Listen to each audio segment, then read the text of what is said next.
हाँ जी भाई, सभी को नमस्कार, सभी को राम राम। तो हालचाल तुम्हारे बढ़िया? छुट्टी हो गई अब तो तुम्हारे 2 दिनों? कितने दिन की छुट्टी है? 3? तुम्हारा तो 3 आएगी। खैर 26, 27 और फिर छुट्टी लो है। क्या कह रहे हो? बढ़िया है न तो।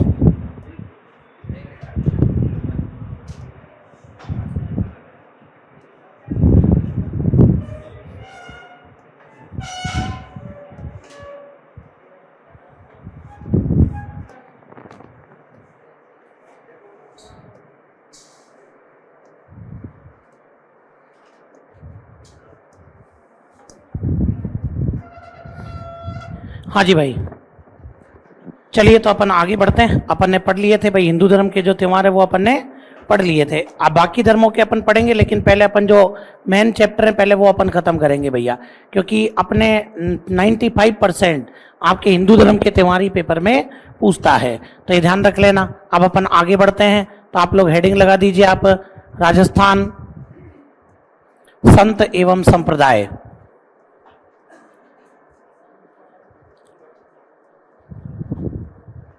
हेडिंग लगा दो, राजस्थान संत एवं संप्रदाय।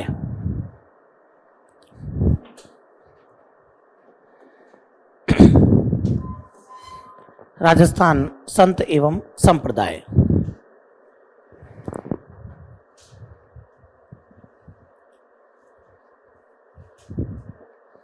देखो साहब, मतलब कहीं नहीं कहीं अब अपन बात कर रहे हैं जो भक्ति के बारे में बात कर रहे हैं। किसके बारे में? भक्ति के बारे में बात कर रहे हैं। इधर देखना आप लोग, ध्यान से सुनना। और जब अपन भक्ति के बारे में बात करेंगे और राजस्थान को लेकर के बात कर रहे हैं, तो राजस्थान के अंदर जो आपके भक्ति करने का जो तरीका है, जो भक्ति की जो विचारधारा है, वो आपके कितने भागों में विभाजित हो गई? 2। ध्यान रखना कि भक्ति की जो आपकी विचारधारा है, इस भक्ति की विचारधारा को हमने कितने भागों में बांट दिया भैया? तो ये जो भक्ति की विचारधारा है इसको हमने और टोटल 2 भागों में बांट दिया। कितने भागों में बांटा भाई? ध्यान से एक एक सुन लेना आप लोग कि ये जो भक्ति की विचारधारा है इसको हमने 2 भागों में बांटा। अब ये जो आपके 2 भाग हैं ये कौन कौन से बांटे गए भैया? एक तो आपके हो जाती है सगुण भक्ति, याद रखना आप लोग। एक तो आपके कौन सी भक्ति आ जाएगी? तो एक तो आपके हम ले लेंगे यहां पर सगुण भक्ति, और दूसरे नंबर पर अगर अपन यहां पर बात करते हैं तो एक सगुण, तो दूसरी क्या हो जाएगी? निर्गुण भक्ति। बोलो कौन सी आ जाएगी भाई? तो दूसरी आपके आ जाती है निर्गुण भक्ति। तो ये ध्यान रखना, राजस्थान के अंदर आपके भक्ति की जो विचारधारा है, वो भक्ति की विचारधारा को कितने भागों में बांट दिया अपन ने? 2 भागों में बांट दिया। अब बात ये आती है कि भाई सगुण भक्ति और आपके एक क्या आ जाएगी? निर्गुण भक्ति। दोनों के बीच में बोले सर अंतर क्या है? दोनों के बीच में क्या प्रमुख अंतर है? तो ये ध्यान रखना आप लोग, सबसे बड़ा अंतर यही है कि ये जो सगुण भक्ति वाले हैं ये क्या कहते हैं? ये कहते हैं कि इस दुनिया के अंदर और जो ईश्वर है, ध्यान से सुनना आप लोग, ये सगुण भक्ति वाले कहते हैं कि आपके इस दुनिया के अंदर जो ईश्वर है, वो ईश्वर आपके क्या है भैया? वो ईश्वर आपके साकार है। साकार मतलब उसका कोई ना कोई आकार है। तो ये कहते हैं कि इस दुनिया के अंदर ईश्वर क्या है? साकार है, मतलब उसका कोई ना कोई आकार है। अब जब आकार है तो उस आकार को बता करके आप बना लो, चित्र बना लो उसका। भाई वो कह रहे हैं कि एक मुंह है तो मुंह बना दो, 2 कान है तो 2 कान बना दो। तो उन्होंने बताया कि ईश्वर का आकार है कि बोले साहब केश क्या हैं? घुंघराले से बाल हैं, ध्यान रख लेना। हाथ में बांसुरी है, तो उन्होंने कहा कि ईश्वर साकार है। बोले इसीलिए उन्होंने उस साकार रूप को आपके किसके अंदर ढाल दिया? मूर्ति में। बोलो किसके अंदर है? और ये जो सगुण भक्ति वाले हैं ये हो गए आपके मूर्ति पूजा के समर्थक। बोलो क्या हो जाएंगे ये आपके? ये आपके मूर्ति पूजा के समर्थक हो जाएंगे। ये जो सगुण भक्ति वाले हैं इनको क्या कहते हैं? मूर्ति पूजा का समर्थक।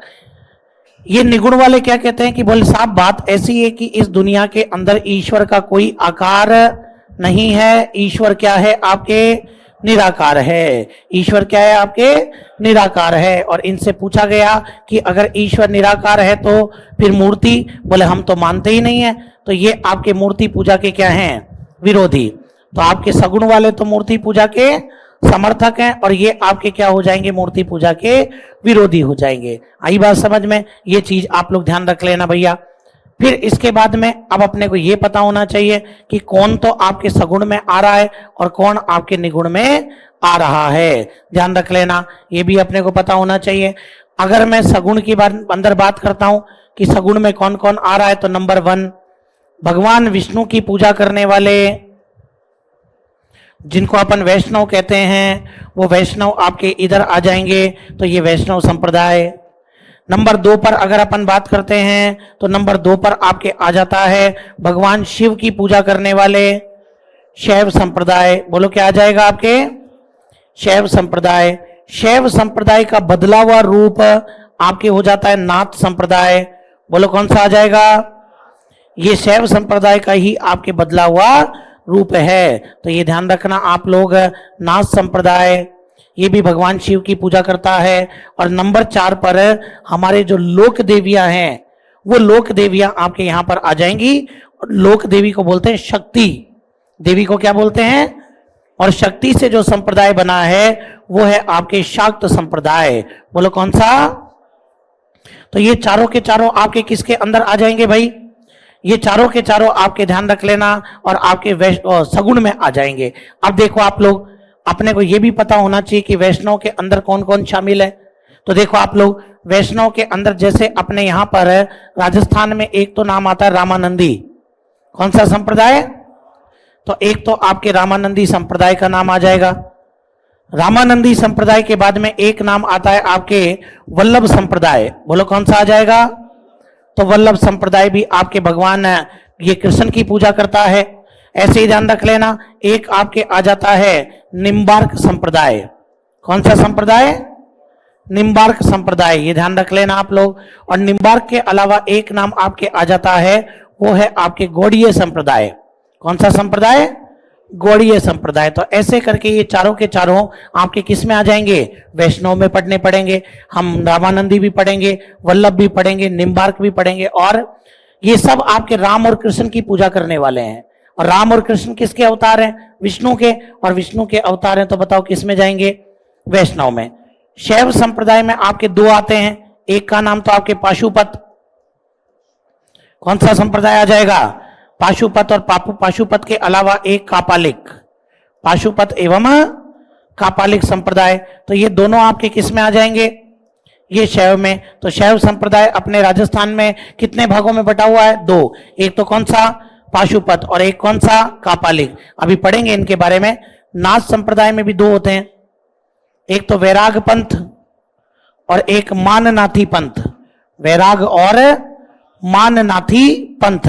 तो ये ध्यान रख लेना आप लोग। ये जितने भी मैंने नाम लिखे हैं ये सब आपके और किस में जाते हैं भैया, सगुण भक्ति। बोलो किस में जाएंगे, ये सब आपके सगुण भक्ति वाले हैं। और निगुण में बात करें, जो मूर्ति पूजा के विरोधी हैं, तो उनको देखो आप लोग, जैसे दादूपंथी संप्रदाय। बोलो कौन सा आ जाएगा, जैसे आपके दादूपंथी संप्रदाय। दादूपंथी के बाद में ही एक अपने पास में आता है, हम देखते हैं विष्णोई। बोलो कौन सा आ जाएगा, विष्णोई संप्रदाय। ये सब मूर्ति पूजा के विरोधी हैं। विष्णोई के अलावा एक आपके जसनाथी, कौन सा आ जाएगा, ये आपके जसनाथी संप्रदाय। जसनाथी के अलावा एक आ जाएगा राम स्नेही। कौन सा आ जाएगा, ये आपके राम स्नेही संप्रदाय हो जाएगा। राम स्नेही के अलावा एक आ जाता है चरणदासी। बोलो कौन सा आ जाता है, ये आपके चरणदासी संप्रदाय हो जाएगा। एक आपके आ जाता है लालदासी। बोलो कौन सा आ जाएगा, ये लालदासी संप्रदाय आ जाएगा। ऐसे ही देखो आप लोग, एक आपके आ जाता है हरिदासी। कौन सा आ जाएगा, हरिदासी संप्रदाय आ जाएगा। हरिदासी के अलावा एक आपके अलखिया, पढ़ेंगे अभी अपन इनके बारे में। अलखिया, अलखिया के अलावा एक नाम आता है नवलदासी संप्रदाय। और एक आपके आ जाता है राजाराम संप्रदाय। और एक अपन देखेंगे गुदड़ संप्रदाय। ये सब आपके मूर्ति पूजा के क्या हैं, विरोधी हैं। ये जितने भी हैं ये सब आपके मूर्ति पूजा के क्या है भैया, विरोधी हैं। समझ में आ गई बात यहाँ पर। तो जो भगवान राम और कृष्ण की पूजा करते हैं वो तो किसमें, वैष्णव। कौन कौन से हैं बताओ, रामानंदी, वल्लभ, निम्बार्क, गौड़ीय। ध्यान रखना आप लोग। जो हमारे भगवान शिव की पूजा करते हैं वो शैव संप्रदाय, जिसमें एक तो और एक ऐसे ही शिव का बदला हुआ रूप क्या बन जाएगा, इसमें कौन कौन से वैराग और जो लोक देवियों की पूजा करते हैं वो शाक्त है। बाकी जो बच गए वो सब किस में आ जाएंगे, निगुण। जैसे बताओ दादू दयाल जी ने एक संप्रदाय चलाया, बताओ क्या, दादूपंथी संप्रदाय। आपके जाम्बो जी ने चलाया, आपके जसनाथ जी ने चलाया, आपके रामचरण जी ने चलाया, चरणदास जी ने चलाया, लालदास जी ने चलाया, हरिदास जी ने चलाया, स्वामी लालगिरी ने चलाया। ध्यान रखना वो क्या है, अभी अपन समझेंगे आगे। नवलदास जी ने चलाया, राजा राम जी ने चलाया, और ध्यान रखना संत दास जी ने चलाया गुदड़। समझ में आ गई बात। तो ये ध्यान रखना, भक्ति की विचारधारा अपने राजस्थान में कितने भागों में बटी हुई है, लिखो इसको, लिख लिए क्या। चलिए तो हेडिंग लगाइएगा। सबसे पहले निगुण भक्ति विचारधारा, पहले अपन निगुण पढ़ेंगे क्योंकि सबसे ज्यादा प्रश्न किसके आते हैं, निगुण के आते हैं। तो हेडिंग लगा दीजिए आप लोग, निगुण भक्ति विचारधारा।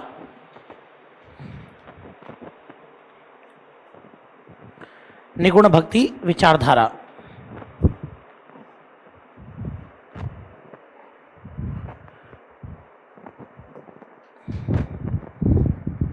हाँ जी, इधर ध्यान दीजिएगा आप लोग। निगुण भक्ति विचारधारा में भी अगर अपन देखें कि यहां पर सबसे पहले कौन सा संप्रदाय है अपने पास, दादूपंथी संप्रदाय। सभी का ध्यान इधर एक बार समझ लेना भैया, कौन से संप्रदाय के बारे में, दादूपंथी संप्रदाय की बात करते हैं। और दादूपंथी संप्रदाय का पहला प्रश्न तो यही बन जाएगा कि ये जो दादूपंथी संप्रदाय है इसकी स्थापना और किसने की थी, या मैं यूं लिख सकता हूं कि इसके जो संस्थापक हैं वो आपके कौन है भैया। तो ये याद करने की जरूरत है कि इसको नाम से ही पता लग रहा है, बताओ कौन हो जाएंगे भैया। दादू दयाल जी हैं, तो दादू दयाल जी ने कौन सा संप्रदाय, तो दादू दयाल जी ने आपके दादूपंथी संप्रदाय की स्थापना की। एक तो ये आप याद रख लेना कि भाई दादू दयाल जी ने स्थापना की थी। और ये जो दादू दयाल जी हैं इनको कहा जाता है राजस्थान का कबीर। ये तो वेरी वेरी इंपॉर्टेंट क्वेश्चन है कि राजस्थान का कबीर किसे कहते हैं भाई, अरे बोलो राजस्थान का कबीर किसे कहते हैं। तो दादू दयाल जी को आपके राजस्थान का कबीर कहा जाता है। एक बात, दूसरी बात, ये जो दादू दयाल जी हैं इनके गुरु भी पूछ सकता है अपने से पेपर में, और इनके गुरु का नाम क्या है, तो इनके गुरु का नाम है वृद्धानंद। बोलो क्या नाम हो जाएगा, अपने गांव में वृद्ध को क्या बोलते हैं रे, बूढ़ा बोलते हैं ना। तो इन्हीं का एक नाम और मिलता है, इन्हीं का एक नाम क्या है, बुड्ढन जी। बोलो क्या नाम है इनका, इनको बुड्ढन जी के नाम से भी जानते हैं। तो ध्यान रखना, दादूपंथी संप्रदाय दादू दयाल जी को कहते हैं राजस्थान का कबीर, और इनके गुरु का नाम क्या है, वृद्ध या बुड्ढा। तो ये याद रख लेना आप लोग, वृद्ध या बुड्ढा इनके गुरु का नाम हो गया। अब अगर अपन यहां पर देखते हैं कि ये जो आपके दादूपंथी संप्रदाय है जो कि आपके दादू दयाल जी ने चलाया, बोलो किसने चलाया, दादू दयाल जी ने। अब दादू दयाल जी के क्या क्या प्रश्न बनते हैं वो आप लोग देखो, एक डायग्राम बनाऊंगा उससे समझ में आ जाना चाहिए। और इनके डायग्राम की जो स्टार्टिंग है वो आपके करूंगा मैं 1544। बोलो कब से करूंगा भैया, 1544 से शुरू करूंगा और 1603 पे जाके क्या कर दूंगा भैया, खत्म कर दूंगा। ये ध्यान रखना। तो 1603 पर क्या कर दिया जाएगा, मतलब समझ गए यहां पर क्या हुआ होगा। 1544 से 1603 क्या है, जन्म और मृत्यु। ध्यान रखना। और बीच में जो अपने को याद रखना है, एक तो आपके 1568, क्या याद रखोगे, 1568, 1585 और 1602, ये अपने को याद रखना है। अब देखो आप लोग क्या क्या हुआ था। सबसे पहले बेसिक बात कि भैया 1544 में तो क्या हुआ है भाई, दादू दयाल जी का जन्म, और जन्म कहां पर हुआ, अहमदाबाद। बोलो कहां पर हुआ था, और अहमदाबाद कहां पड़ता है रे, गुजरात। बोलो कहां पड़ता है भैया, तो अहमदाबाद गुजरात में इनका जन्म हुआ था। पहली बात। 1603 में क्या हुई थी इनकी, 1603 में इनकी मृत्यु हो गई थी, और इनकी जो मृत्यु है वो कहां पर हुई थी भैया, नरेना। बोलो कहां पर, नरेना। अभी ध्यान रखना, ये नरेना को लेकर के थोड़ा सा और डिस्प्यूट है कि भाई ये आपके कहां आता है। वह कुछ लोग कहते हैं कि अभी कहाँ आ रहा है ये, जयपुर में, कुछ लोग दूदू बता रहे हैं। ये ध्यान रख लेना, अभी ये वेरीफाई हो जाएगा तब मैं आपको इसमें और फाइनल आंसर बताऊंगा। तो आप लोग ये थोड़ा सा याद रख लेना कि 1603 में नरेना में क्या हो गई, मृत्यु हो गई। अब 1568 में क्या, 1568 में और इन्होंने आपके प्रथम उपदेश दिए। ध्यान रख लेना, अगर आपको कल को पूछे कि दादू दयाल जी ने अपने पहले उपदेश कब दिए थे भैया, अरे बोलो कब दिए थे भाई, तो ये ध्यान रख लेना अपने पहले उपदेश 1568 में दिए थे। लेकिन इससे काम थोड़ी चलेगा, ये भी पता होना चाहिए कि जो पहले उपदेश दिए थे वो कहाँ दिए थे, ठीक है ना। वो पहले उपदेश दिए थे आपके सांबर, सांबर पड़ता है जयपुर में, सांबर कहाँ पड़ता है, जयपुर में। तो ये ध्यान रखना आप लोग, इन्होंने अपने पहले उपदेश सांबर में दिए। अरे कौन सी भाषा में दिए, डुंडाड़ी, बोलो कौन सी, हो सकता है डुंडाड़ी ऑप्शन में नहीं हो, तो डुंडाड़ी और हिंदी जब दोनों मिल जाती है तो उसको बोलते हैं सदुकड़ी। क्या बोलते हैं उसको, तो ये ध्यान रख लेना, इन्होंने जो अपने उपदेश थे डुंडाड़ी या सदुकड़ी भाषा में दिए।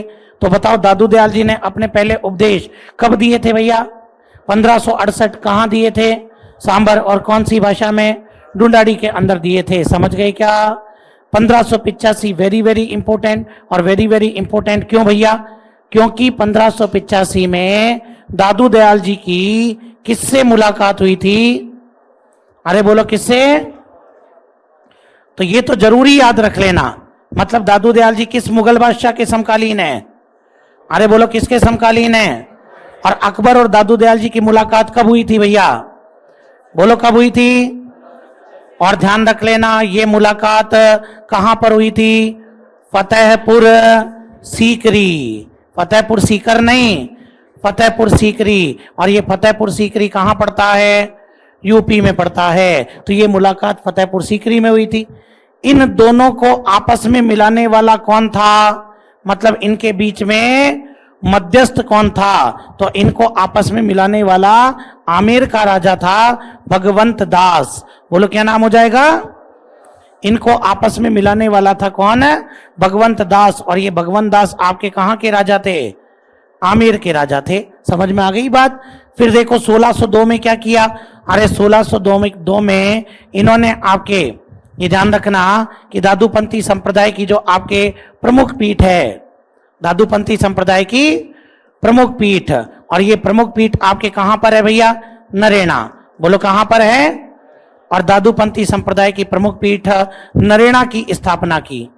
और ये स्थापना कब की थी भैया, 1602। समझ में आई बात। तो भैया जन्म तो बोलो कब हुआ था, 1540। मृत्यु कब हुई थी, जन्म कहां हुआ था, मृत्यु कहां हुई थी। सबसे पहले उपदेश कब दिए थे, कहां पर दिए थे, कौन सी भाषा में, दादू दयाल जी की 1585 में किससे मुलाकात हुई, मुलाकात कहां पर हुई थी, दोनों को मिलाने वाला कौन था।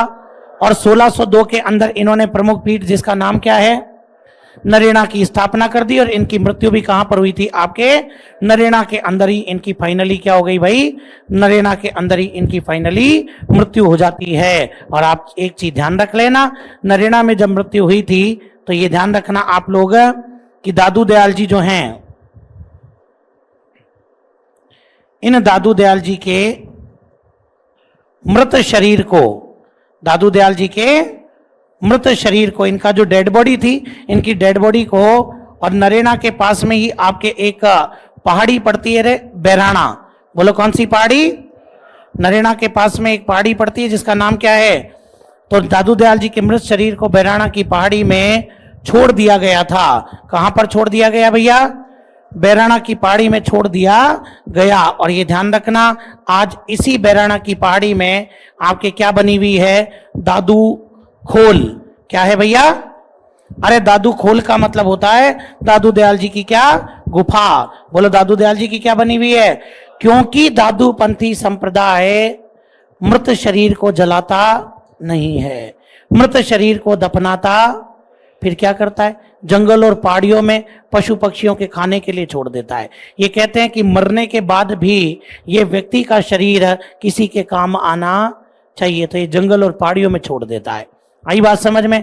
दादू दयाल जी के खुद के शरीर को भी जंगल और पहाड़ियों में छोड़ दिया गया था। कौन सी पहाड़ी में, अरे कौन सी पहाड़ी, बैराना की पहाड़ी। और आज भी वहां पर क्या बनी हुई है, दादू खोल बनी हुई है। समझ में आई पूरी बात। ये दादू दयाल जी का इंट्रोडक्शन है, नोट कीजिए, लिख लिए यहां तक। चलिए साहब आगे बढ़ते हैं। तो ध्यान रख लेना, एक नोट लगा के लिखना आप लोग, एक नोट लगा के लिखिएगा। लिखो दादू दयाल जी का पालन पोषण, दादू दयाल जी का पालन पोषण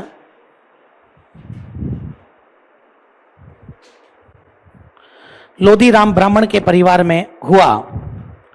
दादू दयाल जी का पालन पोषण लोदीराम ब्राह्मण के परिवार में हुआ। लोदीराम ब्राह्मण के परिवार में हुआ। दादू दयाल जी का पालन पोषण लोदीराम ब्राह्मण के परिवार में हुआ। अब देखो इसके बाद में बात करते हैं दादू दयाल जी के प्रमुख शिष्य, कि दादू दयाल जी के प्रमुख शिष्य आपके कौन कौन थे। पहली बात तो ये ध्यान रख लेना, ये जो दादू दयाल जी के जो आपके, और अगर अपन बात करते हैं कि इनके प्रमुख शिष्यों में कितने शिष्यों की संख्या आती है भैया, 52 शिष्य इनके सबसे प्रमुख थे। और इन 52 शिष्यों को क्या कहा जाता था, स्तंभ। क्या कहते थे इनको, मतलब जिनके ऊपर दादूपंथी संप्रदाय खड़ा हुआ। जैसे ये पिल्लर होते हैं ना, स्तंभ भी तो बोलते हैं इनको। ये जो पिल्लर आप देख रहे हैं ये स्तंभ भी तो है। तो ऐसे ही ध्यान रखना, 52 शिष्यों पर दादूपंथी संप्रदाय खड़ा हुआ, जिन्होंने अलग अलग जाकर के अपने दादू द्वारा स्थापित किए। दादू द्वारा मतलब दादूपंथी संप्रदाय के मंदिर। लेकिन अपने को इनके अंदर देखने हैं कि भैया सबसे प्रमुख शिष्य आपके कौन कौन से हैं, जिनके बारे में अपन यहां पर बात करें। तो देखो यहां पर प्रमुख शिष्यों में एक नाम तो आपके आ जाता है, नंबर 1 अगर अपन देखते हैं तो गरीबदास जी। बोलो किसका नाम आएगा, नंबर 1 तो आपके गरीबदास जी का नाम आ जाता है, ध्यान रख लेना। गरीबदास जी के बाद में नंबर 2 पर अगर मैं बात करता हूं तो नंबर 2 पर मैं ले लेता हूं यहां पर मिस्किन दास। गरीबदास के बाद में कौन आ जाएगा, मिस्किन दास। ये जरूर याद रख लेना आप लोग, एक तो गरीबदास जी और दूसरे कौन हो जाएंगे, मिस्किन दास जी। एक नाम आपके आ जाता है यहां पर रज्जब जी। बोलो क्या नाम आएगा, रज्जब जी का नाम आ जाता है। एक नाम ध्यान रखना आपके क्या आ जाएगा, सुंदरदास जी। बोलो क्या नाम आएगा। लेकिन ये सुंदरदास जी भी 2 हैं भाई, एक तो सुंदरदास जी हैं और एक अपन लिखते हैं सुंदरदास जी छोटे, सुंदरदास जी। लेकिन पेपर में कभी भी छोटे और बड़े नहीं आता है, पेपर में हमेशा क्या आता है, सुंदरदास आता है। तो ज्यादा लोड लेने की जरूरत नहीं है, दोनों की बातें कंबाइंड ही पढ़ लेना चाहो तो। आई बात समझ में। तो ये 5 सबसे प्रमुख शिष्य हैं। अब इनके बारे में देखो, ये जो गरीबदास जी और आपके मिस्किन दास जी हैं, ये दोनों के दोनों ही आपके कौन हैं, ये दोनों के दोनों ही आपके दादू दयाल जी के क्या हैं, पुत्र हैं। ये दोनों के दोनों कौन हो जाएंगे, दादू दयाल जी के पुत्र। अब पापा प्रिंसिपल है तो बेटा देखता है पापा की स्कूल में ही पढ़ लेते हैं, क्यों फालतू कहीं फीस लगाएं। तो ये दोनों के दोनों गरीबदास जी और मिस्किन दास जी किससे पढ़े हैं भैया, दादू दयाल जी से पढ़े हैं। ये दोनों दादू दयाल जी के पुत्र हैं। आई बात समझ में। दादू दयाल जी की हो गई मृत्यु, और दादू दयाल जी की मृत्यु के बाद में ध्यान रख लेना, दादू दयाल जी की मृत्यु के बाद में अगर किसी ने गद्दी संभाली तो वो आपके कौन थे, तो वो भाई वैसे भी पिता की गद्दी पर बेटे का हक होता है। तो ये ध्यान रखना, दादू दयाल जी की मृत्यु के बाद, दादू दयाल जी की मृत्यु के बाद नरेना की गद्दी संभाली। कहां की, जो आपके नरेना है, दादू दयाल जी की मृत्यु हो गई थी और उनकी मृत्यु के बाद में नरेना की गद्दी संभाली। वैसे तो देखो जो दादूपंथी होते हैं ना, दादूपंथी संत जो होते हैं वो विवाह नहीं करते हैं। दादू दयाल जी ने किया था, उनको गलती का एहसास हो गया, उन्होंने देखा कोई फायदा नहीं है रे ब्याह करने में, ठीक है ना। तो ये ध्यान रखना, उसके बाद उन्होंने अपने शिष्यों को सबको क्या कहा, कोई विवाह नहीं करना है। तो दादूपंथी आपके विवाह नहीं करते हैं। और दादू दयाल जी को मतलब ऐसा लगा कि कहीं ना कहीं मोक्ष प्राप्ति के अंदर और गृहस्थ जीवन बाधक बनता है। क्या होता है, बाधक बनता है। दादू दयाल जी पूजा करने बैठ रहे होंगे, लुगाई कहती होगी जाके, बोले एक काम करो 1 किलो आलू रे, आधा किलो भिंडी ले आओ। तो इनको लगा यार पूजा करूं पहले ये लाऊं, तो इनको लगा यार कहीं ना कहीं ब्याह करके आदमी भगवान से दूर जाता है बोले। तो ये ध्यान रखना आप लोग कि दादू दयाल जी ऐसा मानते हैं कि भाई इसीलिए विवाह नहीं करना चाहिए बोले। तो ये दादू दयाल जी के 2 शिष्य तो ये हो गए। फिर एक नाम आता है आपके कौन, रज्जब जी। और ध्यान रखना रज्जब जी आपके कहां के थे, सांगानेर, अपने ये रहा बगल में सांगानेर, ध्यान रख लेना। तो ये आपके सांगानेर जो कि कहां पर है, जयपुर में, और ये आपके सांगानेर के पठान थे। पठान मतलब कि पठान परिवार से। आई बात समझ में? पहली बात, इसीलिए रज्जब जी की जो प्रमुख पीठ है वो कहां पर है, आपके सांगानेर। बोलो रज्जब जी की पीठ कहां पर है? और ये सांगानेर पड़ता है आपके कहां पर, जयपुर के अंदर।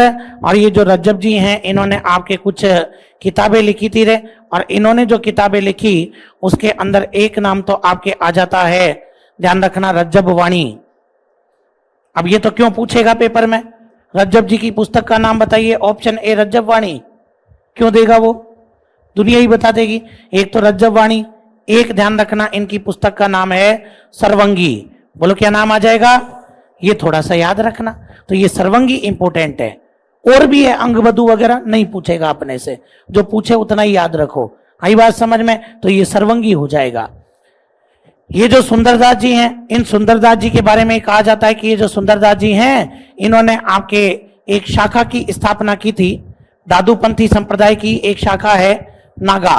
तो ये आपके नागा शाखा के क्या हो जाएंगे, संस्थापक। ये नागा शाखा के क्या हो जाएंगे, तो इनको नागा शाखा का संस्थापक कहा जाता है। ये रज्जब जी तो क्या था कि विवाह करने जा रहे थे, ठीक है ना। अब दादू दयाल जी ने कहा था ब्याह तो नहीं करना है, ये विवाह करने जा रहे थे, घोड़ी पे बैठ के रवाना हुए, सामने दादू दयाल जी आके खड़े हो गए, और दादू दयाल जी ने कहा कि बोले रज्जब तू गज्जब कियो, बोले रज्जब तू गज्जब कियो, सिर पर बांधियो मोड़, कि रज्जब तू गजब ही कर रहा है, सिर पर बांधियो मोड़, मोड़ यानी दूल्हा दुल्हन का मुकुट, आया था हरि भजन को, अरे तुझे भगवान ने हरि भजन करने के लिए भेजा था, करी नरक की ठोड़, और तू नरक में जाने की बात कर रहा है। मतलब इन्होंने गृहस्थ जीवन की तुलना किससे कर दी, नरक से। समझ गए, ध्यान रखना तुम, तो ये ध्यान रख लेना। अब बचे कौन, एक सुंदरदास जी छोटे, और ये जो सुंदरदास जी छोटे जो हैं ये आपके कहां के हैं भैया, दौसा। ऐसा कहते हैं कि दौसा के बढ़िए होते हैं ना, बढ़िए जिनको क्या बोलते हैं, खंडेलवाल। तो ये ध्यान रखना, दौसा के खंडेलवाल परिवार से संबंधित थे आपके, दौसा के खंडेलवाल परिवार से संबंधित थे। पहली बात तो ये याद रखना।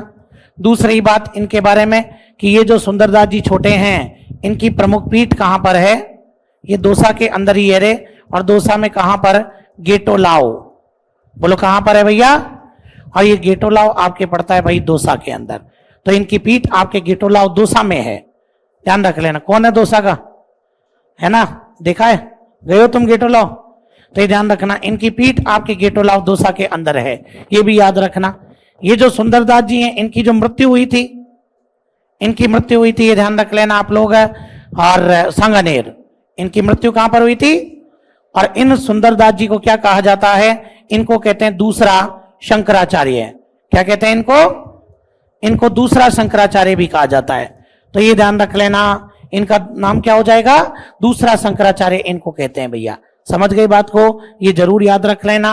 और इन्हीं सुंदरदास जी के बारे में ये कहा जाता है कि इन्होंने इन पर 1997 में 2 रुपए का डाक टिकट जारी हुआ। कितने का, हमारी भारत सरकार ने इन सुंदरदास जी पर 2 रुपए का और आपके डाक टिकट जारी किया। किसके ऊपर जारी हुआ था, सुंदरदास जी पर। समझ में आ गई बात, तो ये नोट कर लीजिए आप लोग। अब नोट तो खैर क्या ही करोगे, फोटो ही खींचोगे, मुझे पता है। चलिए साहब, कल अपन आगे बढ़ेंगे, तब तक के लिए धन्यवाद।